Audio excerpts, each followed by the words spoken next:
अस्सलाम वालेकुम। इस वीडियो में हम डिस्कस करेंगे कि ईबे पर एक नई लिस्टिंग स्क्रैच से कैसे बनाई जाती है। ठीक है। तो मैं इस वक्त अपने एक ईबे का सेलर अकाउंट में मौजूद हूँ और ज़ाहिर सी बात है मुझे कुछ इन्फॉर्मेशन यहाँ पे हाइड करनी पड़ेगी। तो इसमें सिंपल है, आपके पास टॉप पे ये सेल का एक बटन आ रहा होता है। इस पे जब आप क्लिक करते हैं तो आपकी एक्टिव लिस्टिंग्स जो है वो आपको दिखा देता है। तो यहाँ पे दोनों ऑप्शंस हैं, जैसे यहाँ लिस्टिंग में क्रिएट लिस्टिंग का ऑप्शन है और यहाँ पर भी एक बटन है क्रिएट लिस्टिंग का। इसमें ऑप्शंस हैं मल्टीपल लिस्टिंग के और सिंगल लिस्टिंग के। तो मैं फ़िलहाल तो सिंगल लिस्टिंग पे जाऊँगा और नेक्स्ट स्क्रीन पे ये आपसे टेम्पलेट का पूछता है। तो फ़िलहाल मैं टेम्पलेट की बात हम नहीं करते हैं, हम कहते हैं जी बाथरूम फर्नीचर फॉर एग्ज़ाम्पल। मैं यहाँ पे लिख के सर्च कर लेता हूँ। बेसिकली मुझे ये कैटेगरीज बताएगा कि मैं किस टाइप की प्रोडक्ट पे सेल करना चाहता हूँ। Continue without selecting a product, तो मैंने यहाँ पे कह दिया जी, अगर चूँकि मुझे इनमें से किसी को कॉपी नहीं करना है, यानी जो जैसे अमेज़ॉन में बाय बॉक्स का सिलसिला है वैसे ही यहाँ पर भी है कि अगर बाथरूम की कोई फर्नीचर की प्रोडक्ट है तो मैंने बस वो सर्च कर लिया। तो अब देखें इसने home and garden furniture cabinets and cupboards, या इसने कुछ सजेस्टेड कैटेगरीज मुझे खुद ही दिखा दी हैं। ठीक है। तो अगर बेसिकली ये नहीं है तो हम इसको चेंज भी कर सकते हैं, ब्राउज कैटेगरीज यहाँ से दोबारा कर सकते हैं, और अगर ये है तो बस भी ठीक है, इसी को जाने दें कैबिनेट्स एंड कबर्ड। लेकिन ये चूँकि मैंने बाथरूम फर्नीचर इसलिए लिखा था कि मैंने ओवर स्टॉक से एक आइटम जो है वो ये निकाल रखा है। मुझे पता नहीं था कि ये बाथरूम का है या नहीं, लेकिन ये बाथरूम का नहीं है ऐसा लग रहा है, बल्कि ये बेंचेस एंड सिटीज़ हैं। तो ठीक है, अच्छा, ज़्यादा अच्छी बात है। तो अब मेरे पास ये एक प्रोडक्ट है, ये एग्जांपल है, मैंने बस ऐसे ही पिक कर लिया था यहाँ से। तो मैं अमेज़ॉन से कोई प्रोडक्ट इसलिए नहीं उठा रहा कि थोड़ा सा मुझे लगता है कि ईबे के लिए मुनासिब अभी नहीं है कि अमेज़ॉन से शिपिंग बाइंग करके सोर्सिंग करके इसको वो किया जाए। ठीक है। बहरहाल अभी फ़िलहाल मैं इसको उठा लेता हूँ और यहाँ पर ऐसे ही ऐड कर देता है। इसके अंदर जो है वो, इसको मैं रिमूव ऑल कर देता हूँ। तो इसके अंदर जो है वो हमने एक टाइटल डाल दिया है। टाइटल को मज़ीद ऑप्टिमाइज़ करने का भी एक तरीका है, वो मैं इंशाल्लाह वो भी थोड़ा सा एक्सप्लेन कर देता हूँ अभी। सब टाइटल अगर आपको डालना है तो आप डालें, लेकिन वो उसके लिए एडिशनल चार्ज करेगा। कस्टम लेबल आप SKU जो आप अपनी मर्ज़ी से बनाते हैं, जैसे मैंने अगर ओवर स्टॉक यूज़ कर रहा हूँ तो मैं यूज़ करता हूँ OV, और फिर इसकी एक आईडी होती है, जैसे यहाँ पर ये एक आईडी आ रही है URL के अंदर मेरे पास। तो ये इस आईडी से मैं इसको दोबारा ढूंढ सकता हूँ इस प्रोडक्ट को, बेसिकली ये मकसद होता है। तो मैं ओवर स्टॉक लिख के फिर उसके आगे डैश लगा के ये आईडी डाल देता हूँ। तो इससे मुझे पता होता है कि अच्छा जी ये एक ओवर स्टॉक OV आ रहा है तो इसका मतलब ओवर स्टॉक है, और ये आईडी आ रही है तो इसका मतलब ये इसकी सोर्स आईडी है। तो कस्टम लेबल का मकसद मेरे पास ये फ़ायदा होता है। ये बेसिकली मेरे अपने लिए होता है, ये बायर को नज़र नहीं आता। ठीक है जनाब, अगर आपको वेरिएशन डालना है तो आप वेरिएशन डाल दें। UPC अगर आपको पता है तो UPC भी डाल दें, जैसे अगर यहाँ पे कहीं पे UPC कोड आ रहा हो इसका तो आप डाल दें अगर आपके पास है तो, अगर नहीं है तो कोई बात नहीं। तो ये इसका मॉडल नंबर वगैरह यहाँ पे मौजूद है। ठीक है। अच्छा, कंडीशन जो है वो न्यू है, इसको हम as a new condition product बेच रहे हैं, और इसमें अब हमें चाहिए फ़ोटोग्राफ्स। तो फ़ोटोग्राफ्स को मैं नॉर्मली क्या करता हूँ कि स्क्रीन शॉट्स मैं बनाता हूँ, मैं डायरेक्ट उन फ़ोटोज़ को सेव नहीं करता, ताकि जो स्क्रीन शॉट से फ़ायदा ये होता है कि उस फ़ोटो की ओरिजिनल अगर कोई प्रॉपर्टीज़ हैं तो वो उसमें साथ नहीं आ रही होती हैं। अच्छा, मैंने ये सारे फ़ोटोज़ सेव कर लिए, और अब हम यहाँ से सिंपल ऐड फ़ोटोज़ कर देंगे। सारे मैंने सेलेक्ट कर लिए हैं और सारे इसके ऊपर अब अपलोड हो जाएंगे। जब तक ये अपलोड होते हैं हम आगे चीज़ें जो है वो कोशिश करते हैं फिल इन करने की। इसका ब्रांड है सफ़ावी है, तो मैं ये ब्रांड को सिंपल नाम कॉपी करके यहाँ ब्रांड नेम डाल देता हूँ। ठीक है, ये खुद भी सिलेक्ट कर लेता है। इसका कोई कलर आपको पता है, जैसे इसके अंदर आ रहा होगा यहाँ पे कलर, तो ये कलर ग्रे लिखा हुआ आ रहा है तो इसको ग्रे हम यहाँ पे भी लिख देते हैं। कोशिश करेंगे इन्फॉर्मेशन वैलिड हो। अच्छा, इसमें आइटम हाइट और लेंथ और ये सब चीज़ें भी पूछ रही है। तो ये यहाँ पे हमारे पास आ रही है जैसे असेंबल्ड डिमेंशंस, तो ये आ रहा है 33.5 इंच जो है वो उसकी विड्थ है। तो मैं यहाँ पे विड्थ में डाल देता हूँ। इसी तरह ये कहता है 16.1 इंच जो है वो इसकी डेप्थ है, तो बेसिकली वो लेंथ में आएगा यहाँ पे, ठीक है। और इसमें यहाँ कहता है 19.9 इंचेस इसकी हाइट है, तो वो यहाँ पे आ जाएगा, ठीक है। टाइप अगर आपको पता है तो स्टोरेज बेंच, बिल्कुल ऐसा ही है, स्टोरेज बेंच है, तो इसमें डाल दें। मटेरियल जो है वो ये पूछता है, तो यहाँ पे मटेरियल आ रहा है MDF और वुड फिनिश पेंटेड सॉलिड। तो अगर इसमें लिखा हुआ आपको मिल जाता है यहाँ मटेरियल तो बिल्कुल डालें। जैसे यहाँ ये कह रहा है फ्रीक्वेंट के अंदर MDF भी आ रहा है और वुड भी मौजूद है, तो हम MDF ऐड करते हैं, फिर हम वुड ऐड करेंगे, ठीक है। तो दो चीज़ें हमने ऐड करके उस पर चेक लगा दिए। Number of items in a set, तो बेसिकली ये हम एक ही आइटम है, ठीक है, ये सेट नहीं है कोई। स्टाइल में अगर कोई चीज़ मौजूद है तो आप सेलेक्ट कर लें ऐसी, जैसे अगर यहाँ पे कोई स्टाइल लिखा हुआ आ रहा है इसका, ये आ रहा है फार्म हाउस का, ठीक है। तो हमने फार्म हाउस जो है वो सिलेक्ट कर लिया और यहाँ पे फार्म हाउस डाल दिया। ये बाथरूम नहीं है और मैंने हटा दिया। इसको हम कहीं भी ये रख सकते हैं बेसिकली। तो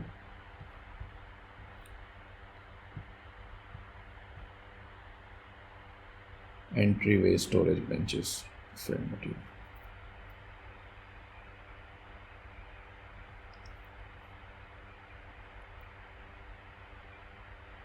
अच्छा ये बता रहा है कि ये आपको एक थोड़ा सा हिंट यहाँ पे देता है, buyers frequently search for these items specific 56.8K recent searches for these details. तो ये जो डिटेल्स यहाँ पे आ रही हैं ना, ये इसकी बात कर रहा है कि तकरीबन 56,000 लोग जो हैं वो इसके हवाले से सर्चेस कर रहे हैं। तो बेसिकली तो ऐसा सच वो नहीं है इसमें कि हम कोई चीज़ जानबूझ के छोड़ते हैं, बट बाज़ औक़ात चीज़ें रह भी जाती हैं। तो as much as you can enter, तो वो वाली बात है। तो आप सारी तफसीलात जितनी आप डाल सकते हैं यहाँ से उठा के आप डाल दें, जितना आपको पता चल रहा है इसमें, वो सब चीज़ें आप इसमें ऐड कर दें। इसके अलावा जो है वो हमने करना ये है कि डिस्क्रिप्शन डालनी है इसकी। डिस्क्रिप्शन के अंदर नॉर्मली होता ये है कि हम यहीं से कुछ चीज़ें उठाते हैं और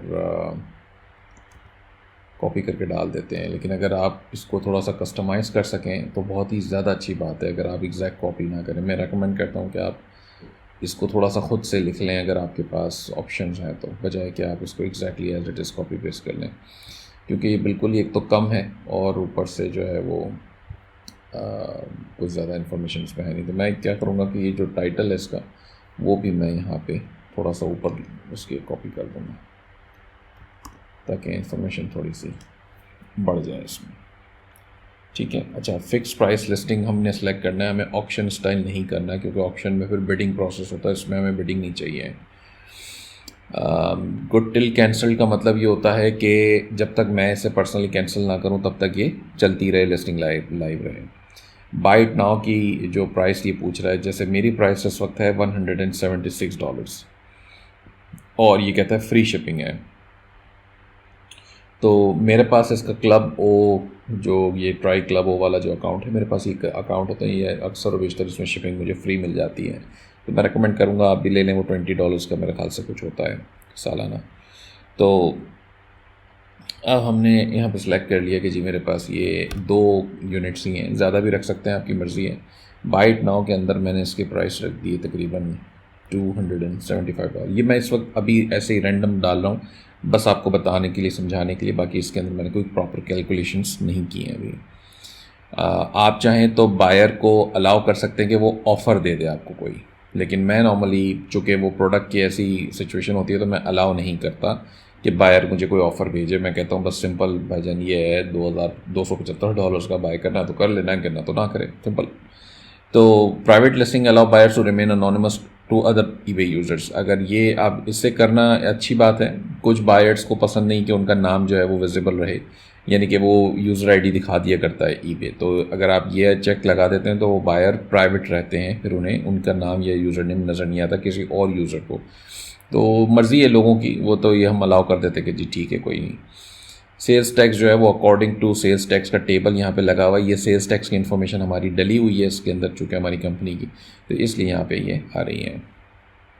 अच्छा, अब ये पूछता है पेमेंट पॉलिसी, तो जी पेपाल यहाँ पे लगा हुआ है, और कोई और पेमेंट है तो वो आ जाए, तो वो बेसिकली पॉलिसीज़ यहाँ बनी हुई। पॉलिसीज़ की वीडियो दूसरी है, उसमें आपको देखना पड़ेगा। शिपिंग की policy 3 day handling free, standard shipping 1 to 5 days, तो ये मुझे चेंज करनी पड़ेगी। और मैं यहाँ पे मैंने बहुत सारी बना रखी हैं, क्योंकि मैं डिफरेंट हम लोग जगहों से काम कर रहे थे, तो काफ़ी सारी जो है वो इसमें शिपिंग्स बनी हुई हैं। तो ये जैसे चाइना की है 15 days handling standard shipping, 10 days handling, फिर 4 business day handling, 5 business day handling, economy shipping, no GSP, यानी कि ग्लोबल शिपिंग इसकी अवेलेबल नहीं है, ये हमने ऐसे ही बनाई हुई है। तो ये हम सेलेक्ट कर लेते हैं 5 डे हैंडलिंग, इसलिए कि एक बड़ी आइटम है और ये ओवर स्टॉक शिप करने में टाइम लगा सकता है, तो हैंडलिंग टाइम हमने ज़्यादा रखा हुआ है। Return policy 30 day buyer pays shipping, बिल्कुल ऐसा ही है। साइज़ जो है डिमेंशंस अगर आपके पास हैं तो आप डाल दें, वरना इसको खाली छोड़ते हैं, वो ईबे खुद एस्टिमेट कर लेता है नॉर्मली। ठीक है, अगर आप इसको प्रमोट करना चाहते हैं, यानी कि बूस्ट करना चाहते हैं, तो आप इसको इनेबल कर देंगे। बूस्ट करने का मतलब ये है कि अच्छा, ईबे की ख़ास बात यह है कि ये आपसे परसेंटेज में ऐड का चार्ज करता है। कहता है कि अगर जो है वो ये आइटम ऐड के थ्रू सेल हुआ तो ये 4.1% आपने यहाँ खुद कहा है, बेसिकली इसको सजेशन के अंदर आया था, आपने खुद कहा कि 4.1% मैं पे करूँगा, यानी कि $275 मैंने प्राइस लगाया है तो उसका 4.1% ये मुझसे इसमें काम चार्ज कर लेगा, और वो जो बाकी उसकी फ़ाइनल वैल्यू फ़ी है वो अलग है। अगर ये कहता है 6.2 इसकी सजेस्टेड एड रेट है, अगर मैं मतलब ये लगा के चला देता हूँ तो ये 6.2% मुझसे चार्ज करेगा, और $17 ये बता रहा है कि $75 का जो बेसिकली सेलिंग प्राइस है हमारी, वो अगर बिक गई इससे तो ये 6.2% जो है के हिसाब से इसके चार्ज कर लेगा ऐड के लिए मुझे। तो ये आपकी मर्ज़ी है, आप इसको ना करें बेशक, कोई मसला नहीं है। वॉल्यूम प्राइसिंग अगर आपने ऑफ़र करने, तो वॉल्यूम प्राइसिंग का मतलब ये है कि अगर कोई बायर जो है वो 2 से ज़्यादा ख़रीदता है तो उसको कितने % आप डिस्काउंट देंगे, अगर कोई 3 ख़रीदता है तो किससे कितने % देंगे, अगर कोई 4 ख़रीदता है तो कितने % देंगे, ये आपकी मर्ज़ी है, आप इनेबल करें या ना करें। ठीक है, चूँकि मेरे पास वो स्टोर प्लान चल रहा है, इसलिए मेरे ऊपर इस वक्त इंसर्शन की कोई फ़ी नहीं बन रही है, तो ये मैंने इनेबल किया हुआ है। इसको मैंने 6.2% के ऊपर ही लगा दिया है। बस मैं करूँगा ये कि थोड़ा सा यहाँ पे इसको मैं 299 प्राइस इसकी मैं कर दूँगा, ताकि ये थोड़ा सा मेरे लिए मज़ीद एडजस्ट हो जाए। तो मुझे पता नहीं है अभी, एक्चुअली मैंने कैलकुलेट किया नहीं, कैलकुलेट करूँगा तो मुझे पता होगा कि एग्जैक्टली मेरे पास कितना प्रॉफिट बच रहा है। ठीक है, तो ये फ़ोटोज़, अभी मेरा इंटरनेट थोड़ा सा स्लो चल रहा है, तो इसलिए मेरे ख्याल से फ़ोटोज़ अभी तक जो है वो प्रॉपर्ली अपलोड नहीं हुए हैं। आप इन फ़ोटोज़ को ड्रैग एंड ड्रॉप भी कर सकते हैं यहाँ पे थोड़ा सा आगे पीछे करके, ताकि एक आसानी हो जाए इसको समझने में, और मेन फ़ोटो जो है वो कोशिश करें कि ऊपर आ जाए, डिस्प्ले हो जाए इसमें हमने टाइटल बिल्डर की जो बात की थी, तो फॉर एग्ज़ाम्पल ये मेरे प्रोडक्ट का जो है वो टाइटल है अभी, तो हम क्या करते हैं कि स्टोरेज बेंच का एक कीवर्ड है, जैसे प्रोडक्ट का नाम है स्टोरेज बेंच, तो हमने ये उठाया, और टाइटल बिल्डर की वेबसाइट है title-builder.com, तो आपने इसके ऊपर आना है और यहाँ पे आपने वो कीवर्ड डाल के सर्च करना है। तो जब आप सर्च करेंगे तो ये आपको कुछ रिजल्ट्स इस तरह दिखाएगा, जैसे फॉर एग्जांपल ये देखें, आपको बता रहा है कि जी storage bench, ottoman, leather, stool, large, foot, ये सारे कीवर्ड्स हैं जो ये कहता है कि जी सर्च हो रहे हैं और आपके टाइटल में होने चाहिए। लेकिन ऑफ कोर्स हमें ये भी मेक श्योर करना है कि क्या वो कीवर्ड बिल्कुल प्रोडक्ट से रेलेवेंट है या नहीं, क्योंकि ऑटोमैन जो है वो रेलेवेंट इस वक्त हमारी जो प्रोडक्ट है उससे नहीं है। लेदर भी नहीं है, क्योंकि उसमें लेदर का कुछ भी सिलसिला नहीं है। तो बस इस चीज़ का ख्याल रखें कि रेलेवेंट जो है वो चीज़ इसके अंदर मौजूद हो। अगर आपको लगता है कि ये कीवर्ड्स कम आ रहे हैं, तो मैं विंटेज स्टोरेज बेंच जो है वो इसमें लिख के सर्च करके देख लेता हूँ कि और क्या इसके अंदर चीज़ें हैं। जैसे ये कहता है एंटीक वुड स्टूल, अब वुड जो है वो यहाँ पे यूज़ नहीं हो रहा मेरे ख़्याल से, तो मैं इसको जो है वो वुड बेंच कर दूँगा यहाँ पे। ठीक है, वुड भी आ गया मेरे पास। और इसी तरह इसके अंदर और कोई ऐसी चीज़ जो मैं ऐड कर सकूं, ये सीट आ रहा है, सीट बिल्कुल ऐड हो सकता है। वुड बेंच सीट कर देते हैं इसके आगे। इसी तरह हमने कुछ और चीज़ें देख ली हैं, जैसे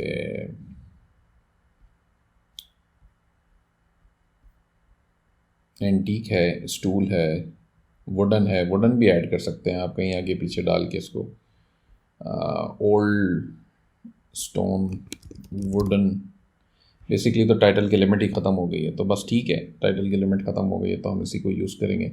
पिक्चर्स हमारी सारी अपलोड हो गई है। जो यहाँ पे पहली फ़ोटो होगी वो बेसिकली ईबे की मेन फ़ोटो होगी, यानी कि लिस्टिंग के ऊपर। बाकी तमाम चीज़ें मैंने जो है वो डाल दी थी, जो जो मेरे पास अवेलेबल थी। जो नहीं है तो वो नहीं है, जो आपके पास अवेलेबल हो कोशिश करें as much as you can कर दें। जैसे इसमें लिविंग रूम एक ऑप्शन हो सकता है कमरे के अंदर, फिर एंट्री वे एक बिल्कुल था जो मैंने खुद भी पढ़ा था, ये एंट्री वे पे होते हैं नॉर्मली ये चीज़ें। तो ये लिविंग रूम हटा देते हैं और एंट्री वे डाल देते हैं, इसके अंदर ऐड क्यों नहीं हो रहा है। ये आ गया, चेक लगा दिया हमने, ठीक है। तो ये भी हो गया। और डिटेल्स मेरे पास थोड़ी सी थी, जबकि ये उमूमन अच्छी होनी चाहिए हमारे पास। फिक्स प्राइस है, गुड टिल कैंसल्ड है, 299 इसकी प्राइस है। अच्छा, प्राइस भी कैलकुलेट अब हम करके देख लेते हैं। अच्छा जनाब, तो प्रॉफिट कैलकुलेशन कैसे होती है वो भी देख लेते हैं। ये एक वेबसाइट है salescalc.com/ebay पर मैं आया हूँ। ये बेसिकली हम एचसी की प्रॉफिट कैलकुलेशन के लिए भी यूज़ करते हैं। तो इसको आपने यूज़ करना है और आपको आइडिया मिल जाएगा कि ये एक समझने की बड़ा क्लोज कैलकुलेशन होती है। एग्जैक्ट इसको ना लीजिएगा, 19-20 उसमें फ़र्क आ सकता है। तो हमने सेलेक्ट किया हुआ है फिक्स प्राइस यहाँ पर, ठीक है। बाइट नाउ प्राइस मेरे प्रोडक्ट के हैं $299। अभी फ़िलहाल मैं एज्यूम कर रहा हूँ कि शिपिंग फ्री है, अब लेकिन आप मेक श्योर कीजिएगा। आइटम कॉस्ट है मेरी $176 मेरे ख्याल से आइटम कॉस्ट है मेरी। एक सेकंड, क्या हो रहा है, ठीक है, 175 है। ओवर स्टॉक पे हम देख लें 175.49 है, 49 सेंट्स भी हैं। चलें बहरहाल हम इसको अज्यूम कर लेते हैं 176 हैं। अच्छा जनाब, तो कोई मिसलेनियस इसके अंदर कॉस्ट है या शिपिंग कॉस्ट है तो वो भी आपने ऐड करनी है।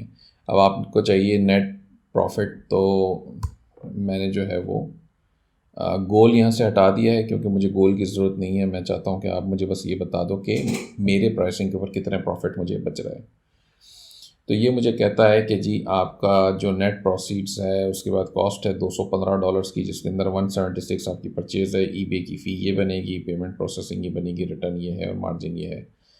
तो तकरीबन नेट प्रॉफिट जो मुझे बता रहा है वो $83 बता रहा है, जो कि कदरे ज़्यादा है फॉर द प्रोडक्ट। होता क्या है कि जब बायर के पास वो प्रोडक्ट पहुंचती है तो बायर खुद भी रियलाइज़ करता है, ज़ाहिर सी बात है, पढ़े लिखे लोग हैं, मेच्योर हैं, उनको पता चल जाता है कि यार मैंने जो आइटम मंगाया है वो $300 की वर्थ का नहीं है। तो जब ऐसा होता है तो फिर वो मतलब एक गट फीलिंग कहती है उन्हें, तो वो ज़्यादातर केसेस में ऐसा होता है कि वो रिटर्न ओपन रिटर्न ओपन कर देते हैं और फिर वो कहीं ना कहीं कहानियाँ डालते हैं, क्योंकि रिटर्न शिपिंग उन्होंने पे नहीं करनी है, वो आपके ही मत्थे लगाएंगे। तो फिर वो ये कहानी डालेंगे कि जनाब ये प्रोडक्ट या तो डैमेज आया था या इस प्रोडक्ट के अंदर इस तरह बताया नहीं गया था उस तरह। तो बेसिकली बहुत ही ज़्यादा ओवर प्राइस करके ना बेचे, मेरा कहने का मकसद ये है।